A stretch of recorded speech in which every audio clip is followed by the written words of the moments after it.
বাড়িতে একটু ছানা ছিল, তাই দেখি সন্দেশ বানানোর ইচ্ছে জাগলো। তো যেমন ভাবা সেই রকম কাজ। তো তাই লেগে পড়লাম সন্দেশ বানানোর জন্য। তো দেখো ছানাটাকে নিয়ে একটা পাত্রের মধ্যে নিয়ে ভালোভাবে ডলে ডলে একদম মিহি করে নিয়েছি। তো দেখো তারপরে এই পাশে কড়া বসিয়ে দিয়েছিলাম, আর এই পাশে নিয়েছিলাম গুড়। তো গুড়টা ভেলি গুড় নিয়েছিলাম, জানি আখের গুড় হলে নলের গুড় হলে বেশি ভালো হয়। তো যাই হোক, ইচ্ছে যখন গেছে বানাতে তো হবেই। তো দেখো ভালোভাবে ফুটিয়ে নিয়েছি। এর মধ্যে এখন দিয়ে দিচ্ছি ছানাটা। তো ছানাটা সব দিয়ে দিয়েছি পুরোটা।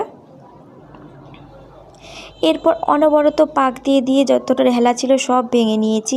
তো দেখো একদম মিহি তৈরি হয়ে গেছে দেখো। তো ভালোভাবে পাক দিয়ে দিয়ে তো দেখো অলরেডি শুকনো হয়ে গেছে। এই সময় দুটো এলাচকে ফাটিয়ে দিয়ে দিলাম। তো আবারও একটু নেড়ে চেড়ে দেখো হয়ে গেছে আমার অলরেডি। এরপর যেই পাত্রে নামাবো সেখানে অল্প একটু ঘি দিয়ে দিয়েছিলাম। তো ঘি দিয়ে দিয়েছি, এরপর নামিয়ে নিলাম মিশ্রণটা। এরপর চামচে করে প্রায় সমান করে দিয়েছি, ওপর থেকে নামানোর আগে কিশমিশ দিয়ে দিলাম। তো এইখানে রেডি হয়ে গেছে সন্দেশ। কেমন লাগলো অবশ্যই কমেন্ট করো। বাড়িতে একটু ছানা ছিল, তাই দেখি সন্দেশ বানানোর ইচ্ছে জাগলো। তো যেমন ভাবা সেই রকম কাজ। তো তাই লেগে পড়লাম সন্দেশ বানানোর জন্য। তো দেখো ছানাটাকে নিয়ে একটা পাত্রের মধ্যে নিয়ে ভালোভাবে ডলে ডলে একদম মিহি করে নিয়েছি। তো দেখো তারপরে এই পাশে কড়া বসিয়ে দিয়েছিলাম, আর এই পাশে নিয়েছিলাম গুড়।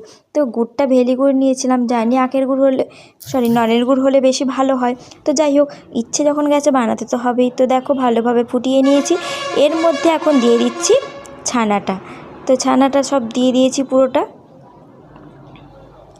এরপর অনবরত পাক দিয়ে দিয়ে যতটা ঢেলা ছিল সব ভেঙে নিয়েছি। তো দেখো একদম মিহি তৈরি হয়ে গেছে দেখো।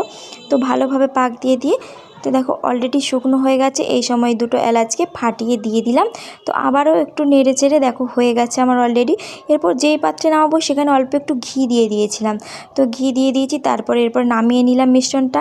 এরপর চামচে করে প্রায় সমান করে দিয়েছি, ওপর থেকে নামানোর আগে কিশমিশ দিয়ে দিলাম।